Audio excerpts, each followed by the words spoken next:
بسم الله الرحمن الرحيم.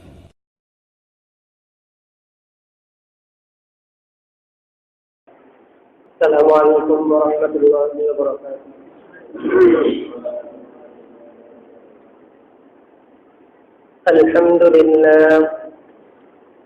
الحمد لله علي الذات عظيم الصفات سميع السمات كبير الشان جليل القدر رفيع الذكر مطاع الأمر جليل البرهان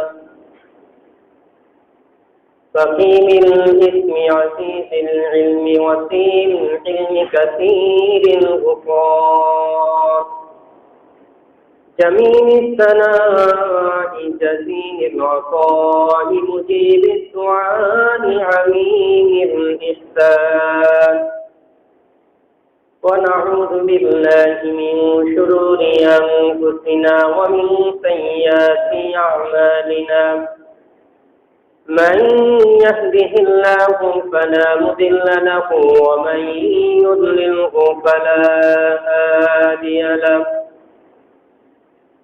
ونشهد أن لا إله إلا الله وحده لا شريك له ونشهد أن سيدنا ومولانا محمدا عبده ورسوله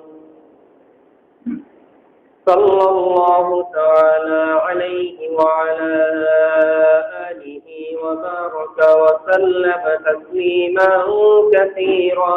كثيرا أما بعد فأعوذ بالله من الشيطان الرجيم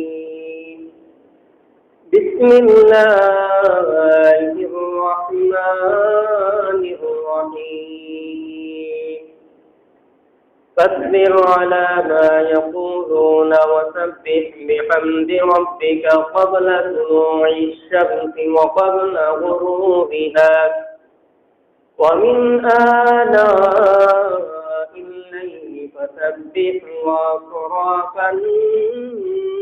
النهار لعلك ترضى وقال رسول الله صلى الله عليه وسلم كلمتان حبيبتان إلى الرحمن خفيفتان على اللسان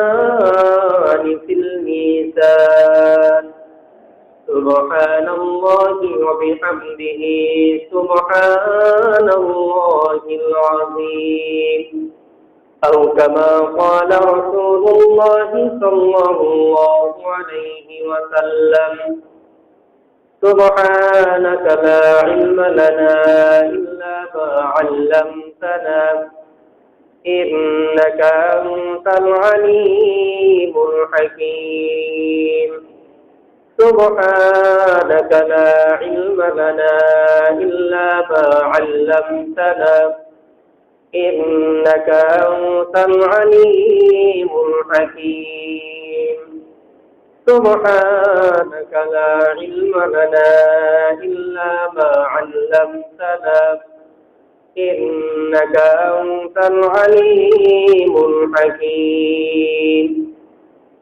اللهم صل على محمد وعلى آل محمد كما صليت على إبراهيم وعلى آل إبراهيم إنك حميد مجيد اللهم بارك على محمد وعلى آل محمد كما باركت على إبراهيم وعلى آل إبراهيم إنك حميد مجيد بلغ العلا بكماله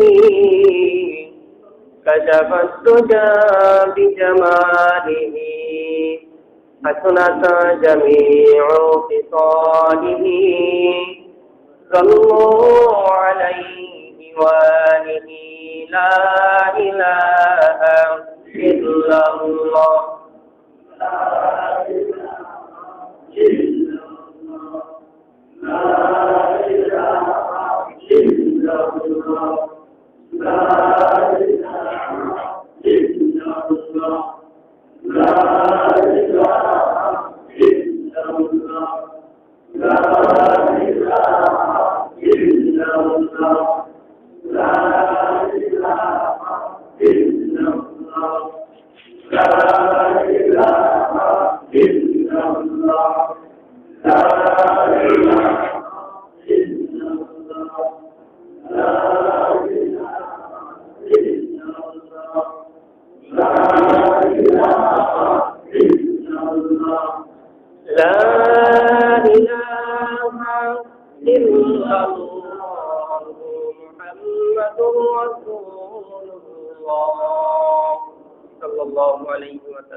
মোহতারাম মুআজ্জাজ হযরত উলামা ইকরাম অত্র মজলিসে উপবিষ্ট সর্বশ্রেণীর মুসল্লিবৃন্দ, মহান রব্বুল আলামিনের দরবারে লাখ কোটি শুকরিয়া যে মহান রব্বুল আলামিন দুনিয়ার বিভিন্ন কাজ থেকে ফারেক করে আল্লাহ তাআলার বহুত বড় ফরজ বিধান জুমার নামাজ আদায় করার জন্য মসজিদে সমবেত হওয়ার তৌফিক দান করেছেন।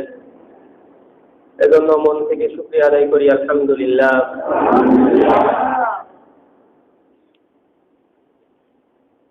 মুসলমানের দুইটা বিষয় নিয়ে আলোচনা চলছিল, যে মুসলমানের দুইটা বিষয় হলো মুসলমানের পাওয়ার মেন পুঁজি।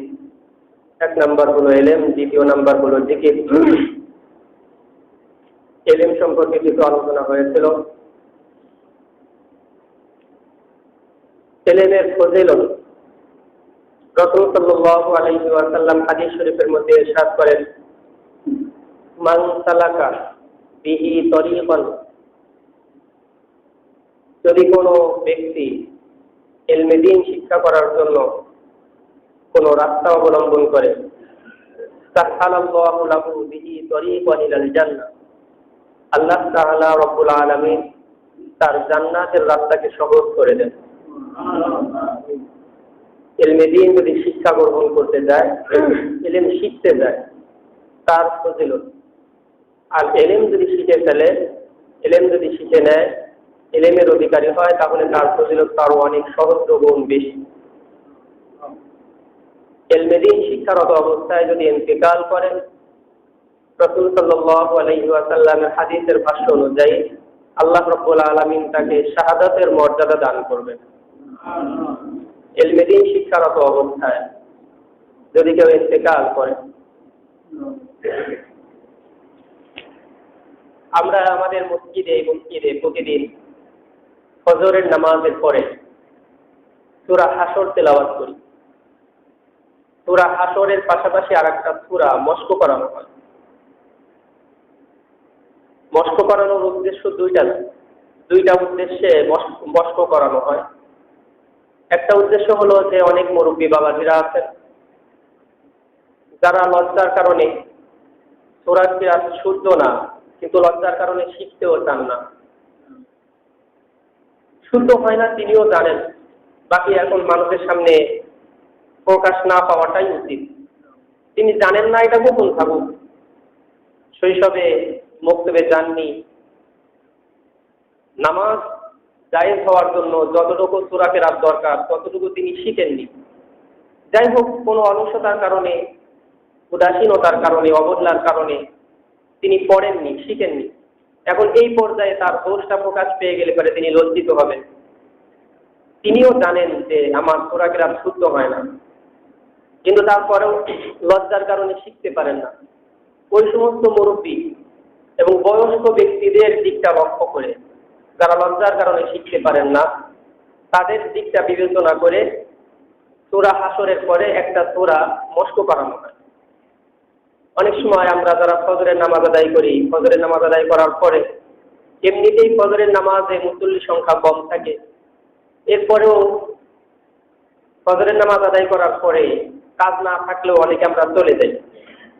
যদি এই ফজরের নামাজের পরে এই মস্কে আমি অংশগ্রহণ করতে পারি এবং আমার ভিতরে তলব থাকে যে আমার সূরা কেরাত শুদ্ধ হয় না, এই কারণে আমি এখানে বসলাম। খুব 2 মিনিট, এই 2 মিনিট সময় দিল এই বান্দারা, যেই মুসল্লিয়ান ইকরাম এই 2 মিনিট সময় দিলেন, এই মুসল্লি মুরব্বী হলেও তালেবে ইলমের কাতারে তার নাম লেখা হয়ে গেল। যদি এই শিক্ষারত অবস্থায় কেউ ইন্তেকাল করে, মুসল্লি ভাইদের কেউ ইন্তেকাল করে, আল্লাহ রাব্বুল আলামিন তাকেও জান্নাতের ফজিলত, শহীদের ফজিলত তাকেও দান করবেন। অবহেলার কারণে অনেক সময় এটা শেখা হয় না। 1 নাম্বার কারণ হলো যে মুরব্বী বাবাজিরা যারা লজ্জার কারণে শিখতে পারেন না। 2 নাম্বার হলো যেটা বললাম, তালেবে ইলমের কাতারে আমরা সবাই তো শামিল হতে পারি। মাদ্রাসায় তো এখন ভর্তি হওয়া সম্ভব না, এই দাড়ি পাকা বয়সে মাদ্রাসায় ভর্তি হওয়া সম্ভব না। এখন যদি আমি 2 মিনিট সময় দেওয়ার কারণে মাদ্রাসার ছাত্র হিসাবে আমি হয়ে যেতে পারি, আল্লাহর দরবারে আল্লাহর তালিকায় যদি আমার নামটা মাদ্রাসার ছাত্র হিসাবে হয়ে যায়, তাহলে হতে পারে আল্লাহ রাব্বুল আলামিন আমাকে হাফেজের মর্যাদা বা হাফেজদের সাথেই, আলেমদের সাথেই আমার কিয়ামত নসিব করবেন। আল্লাহ রাব্বুল আলামিন আমাদেরকে আলেমদের সাথে, উলামায়ে কিরামের সাথে, হাফেজে কোরআনের সাথে কিয়ামতের দিন হাসর নাসর করার তৌফিক দান করেন, বলেন আমিন। এই 2টা কারণে সূরা হাসরের পরে আরেকটা সূরা মস্ক করা হয়। কোন মুসল্লি ভাই আসার পর থেকে নিয়ে এই বিষয়ে আপত্তি তুলেছেন যে আল্লাহর রাসূল কি কোনোদিন এইভাবে ফজরের নামাজের পরে সূরা হাসর তেলাওয়াত করে এরপরে সূরা মস্ক করতেন, আপনি কেন করেন? কোন ভাই এর উপর আপত্তি তুলেছেন। তো এক কথায় জবাব দিয়েছি এটা যে ভাই আমার কাছে ভালো মনে হয়েছে তাই আমি করেছি। কোরআন শরীফ মস্ক করিয়েছি, আল্লাহ রাসূল করেননি, আমি করিয়েছি। গুনাহ তো হয় নাই। কি বলেন, গুনাহ হয়েছে? আপনি একটু কথা বলেন, সবসময় যদি চুপ থাকেন তাহলে বুঝবো কি করে? এখন তো শীতকাল না, শীতে সব মনে হচ্ছে জ্বর হয়ে। কোরআন শরীফ মস্ক করানো হলো গুনাহ হলো? গুনাহ না। তো ওই ভাই হাদিসের কোন কিতাবে পাননি যে আল্লাহর রাসূল কোন সূরা মস্ক করিয়েছেন ফজরের পরে, হাদিসের কোন কিতাবে পাননি। এই কারণে আমি করি বা আমাদের মসজিদে করা হয়, এটা গুনাহ হয়ে গেল, বেদাত হয়ে গেল, এরকমের আপত্তি তুলেন। এক কথায় জবাব হলো, আমি যতটুকু কোরআন হাদিস পড়েছি আমার কাছে মনে হয়েছে দরকার তাই আমি করেছি। আমি তো এখানে ইমামতি করার পাশাপাশি মসজিদে শুধু 5 ওয়াক্ত নামাজ পড়ানো আমার জিম্মাদারি না। এই মুসল্লিগুলো কিভাবে একসাথে আমরা জামাতবদ্ধ হয়ে জান্নাতে যেতে পারি সেই ফিকির করা আমার দায়িত্ব। একজন মুসল্লি জাহান্নামে চলে যাবে বললে পারে হয়তো রাগ করবে, এই কারণে আমি বললাম না। তা আমার একটু অবহেলার কারণে লোকটা জাহান্নামে চলে গেল, কিয়ামতের দিন আমি দায়ী থাকবো। আর আমি তাকে বললাম, সে কষ্ট পেল, কিন্তু কিয়ামতের দিন সে বুঝবে যে ওই কষ্ট দেওয়ার ফজিলত, ওই কষ্ট দেওয়ার বদলাটা সে কি পেল। 2 বছর আগে আপনাদেরকে একটা উদাহরণ দেওয়ার জন্য একটা গল্প বলেছিলাম। এক ভাই, মানে বাস্তব একটা ঘটনা, এক ভাই কোথাও ভ্রমণে বের হয়েছেন। ভ্রমণে বের হওয়ার সময় তার স্ত্রী সাজুগুজু করতে করতে রেডি হতে হতে, মহিলা মানুষ দেরি করে, রেডি হতে হতে ট্রেন ফেল করছে, ট্রেন মিস করছে। স্টেশনেও গিয়েছে, ট্রেন ছেড়ে দিয়ে তার একটুর জন্য 1 মিনিট আগে গেলেই ট্রেনটা পেয়েছে। মিস করার কারণে তার স্ত্রীকে অনেক রাগারাগি করলো, এই করলো। 1 ঘন্টা পর আর একটা ট্রেন, ওই 1 ঘন্টা পরের ট্রেনে যাত্রা করলো। 1 ঘন্টা দেরি হয়ে গেল। পরের ট্রেনটা একটু লোকাল ট্রেন, আগেরটা স্পেশাল ট্রেন। রাগারাগি, মনে অনেক রাগ, স্ত্রীর উপরে যতটুকু রাগ জাহির করা দরকার করছে, কিন্তু তারপরেও তার ভিতরে রাগ। 2-3 ঘন্টা ট্রেন চলার পরে, যাত্রা করার পরে, অনেক দূর যাওয়ার পরে দেখলো আগের 1-2 ঘন্টার আগের যে ট্রেনটা ছেড়ে আসছিল, বউয়ের রেডি হতে দেরি করার কারণে ওই ট্রেনটা মিস করছিল। ওই ট্রেনটা অ্যাক্সিডেন্ট করে অনেকেই আহত, অনেকে নিহত হয়ে। তখন কিন্তু তার মন থেকে আসিস রে, যদি আমি আগের ট্রেনে আসতাম তাহলে আমিও হয়তো আহতর কাতারে অথবা নিহতের কাতারে হয়তো আমি মারা যেতে পারতাম অথবা আমি আহত হতে পারতাম। অনেক সময় দিনের কাজের ক্ষেত্রে জোরাজুরি করা হয়, ওলামায়ে কেরাম জোর করেন, না ভাই আপনি এটা দিবেন, মসজিদে এই টাকাটা আপনি দিবেনই। তো অনেক সময় বলে হুজুর কি যে শুরু করছে, ব্যবসা শুরু করছে, হুজুরের এত কি দরকার, ইমামতি করবে বা সে মসজিদের জন্য কাজ হোক না হোক, হুজুরা তো জোরাজুরি করে আর আমাকেই শুধু জোরাজুরি করে, এমন অনেক সময় মন্তব্য হয়। কিন্তু এই যে আমি যে টাকাটা নিলাম বা ওলামায়ে কেরাম যে টাকাটা নিলেন মসজিদের জন্য, মাদ্রাসার জন্য, দ্বীনি কোনো কাজের জন্য, হয়তো নগদে সেই লোকটা একটু বিরক্ত হয়ে গেল, মন্তব্যও করলো, কিন্তু কিয়ামতের দিন এর যে বিনিময়টা যখন দেখবে তখন সে মনে মনে আফসোস করবে, হুজুর যদি আরেকটু বেশি টাকা আমার থেকে জোর করে নিত, যদি হুজুর জোর করে আমাকে মসজিদে নিয়ে আসতো, এ থেকে আপনি হুজুর বসতে যদি আমাকে জোর করেই বসাতো, যদি হুজুর আমাকে জোর করেই মসজিদে নিয়ে আসতো, দরকার আমাকে চোয়ার থাপ্পড় দিয়ে হলেও আমাকে নিয়ে আসতো, অনেক ভালো হতো। সম্মানিত মুসলিম একরাম, যেটা বলতেছিলাম যে মসজিদে শুধু ইমামতি করা এটা একটা দায়িত্ব, একটা কমন একটা দায়িত্ব, কিন্তু এর পাশাপাশি এই সমাজ, এই এলাকার প্রত্যেকটা যুবক নামাজি হয়ে যায়, এই এলাকার প্রত্যেকটা প্রাপ্তবয়স্ক যুবক বৃদ্ধ মসজিদে জামাতের সাথে ইক্তেদা করে, মসজিদে একসাথে আমরা হাজির হই। আমরা সবাই চাই এটা যে আমি নামাজি হলাম, আমার পাশের ভাইটাও নামাজি হোক। ওলামায়ে কেরাম তো বলেন এটা ইমাম সাহেব যেইভাবে করে দুনিয়াতে যেইভাবে করে মুসল্লিদের ইমামতি করে, কিয়ামতের দিন ইমামের নেতৃত্বে এইভাবে করে মানুষ দলে দলে জান্নাতে প্রবেশ করবে। তো যেই ভাইটা নামাজে শরীক হচ্ছে না ওই ভাইটা তো জান্নাত থেকে বঞ্চিত হয়ে গেল, ওই ভাইটা তো মাহরুম হয়ে গেল, জাহান্নামে পথ অবলম্বন করলো। সম্মানিত মুসলিম ইকরাম, যে প্রশ্নটা যে আল্লাহ রাসূল সাল্লাল্লাহু আলাইহি ওয়াসাল্লাম ফজরের নামাজের পরে সূরা হাসর তেলাওয়াত করেননি, আল্লাহ রাসূল সাল্লাল্লাহু আলাইহি ওয়াসাল্লাম আরেকটা সূরা মস্ত করেননি, আপনি কেন করেন? এক নম্বর প্রশ্ন। দুই নম্বর প্রশ্ন হলো, আল্লাহ রাসূল তো ফরজ নামাজের পরে মুনাজাত করেননি, সবাইকে নিয়ে মুনাজাত করেননি, আপনি কেন করেন? প্রথমটার উত্তর দিলাম, কেন মস্ত করানো হয়। আমরা এখানে ফজরের নামাজের পরে সূরা কেন মস্ত করি? মস্ত করি এই কারণে, দুইটা কারণ। এক নাম্বার কারণ হলো, যে সমস্ত ভাইয়েরা লজ্জার কারণে সূরা মস্ত করতে পারেন না, তাদের দোষটাও গোপন থাকলো আর সূরাটাও মস্ত হলো। যদি সূরা মস্ত শুদ্ধ হয়েই যায়, নামাজ শুদ্ধ হয়ে গেল, আর যদি শুদ্ধ নাও হয়, এই চেষ্টারত অবস্থায় থাকে, আশা করা যায় আল্লাহ রাব্বুল আলামিন নামাজ কবুল করবেন। দ্বিতীয় ফজিলত হলো তালিবুল ইলমের কাতারে ওই মুরব্বী লোকের নামটা তালিবুল ইলমের কাতারে লিপিবদ্ধ হবে। এই অবস্থা যদি মারা যায়, শাহাদাতের মর্যাদা আল্লাহ রাব্বুল আলামিন দান করবেন।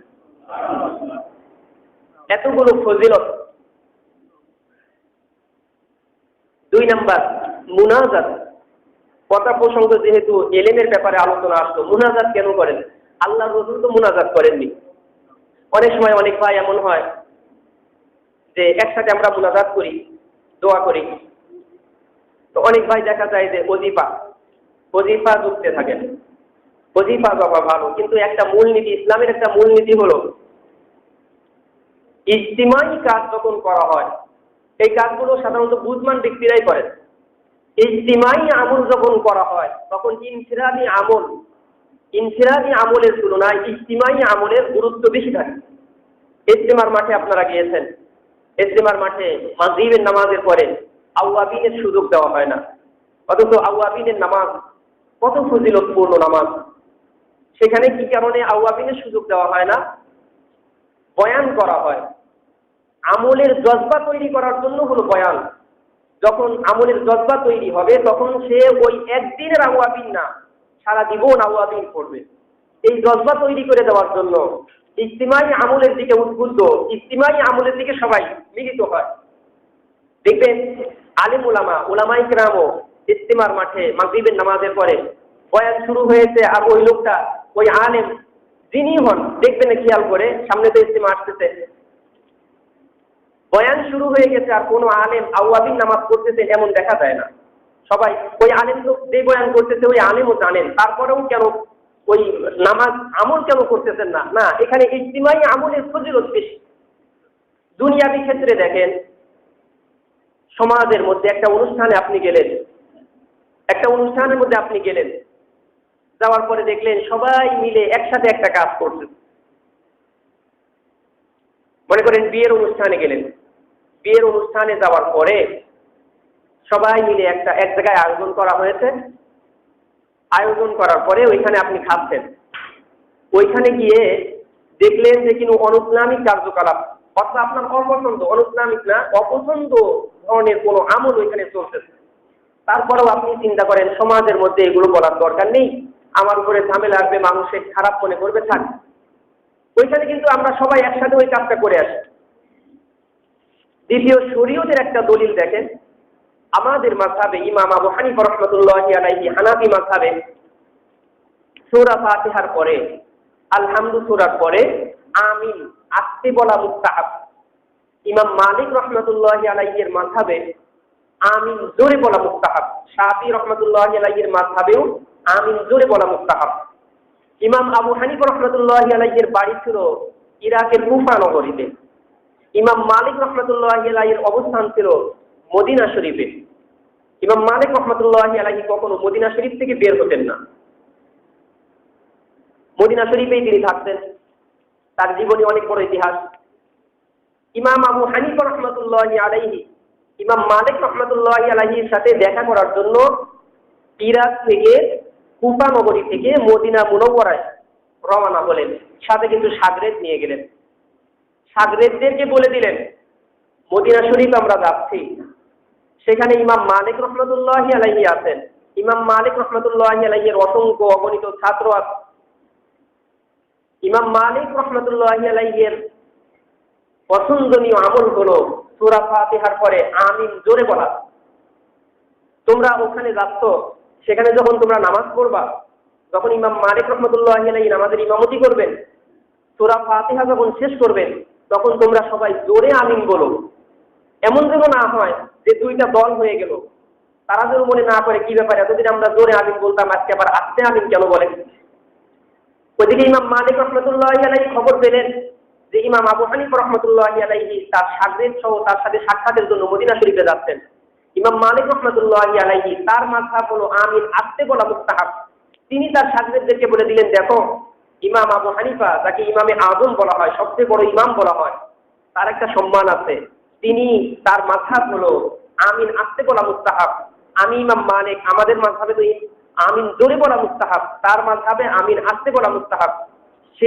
তিনি যখন আসবেন, তার ছাত্র সহ সাগরেদ সহ যখন আসবেন, আমরা যদি আমিন জোরে বলি, তার সাগরেদদের মাঝে একটা ভুল ভ্রান্তি তৈরি হতে পারে। সুতরাং তিনি আসলে পারে, তার সম্মান আছে আজকের জন্য, বা তিনি যতদিন থাকবেন ততদিনের জন্য আমিন আসতে বলব। নামাজ হলো, সাক্ষাৎ হয়ে গেল।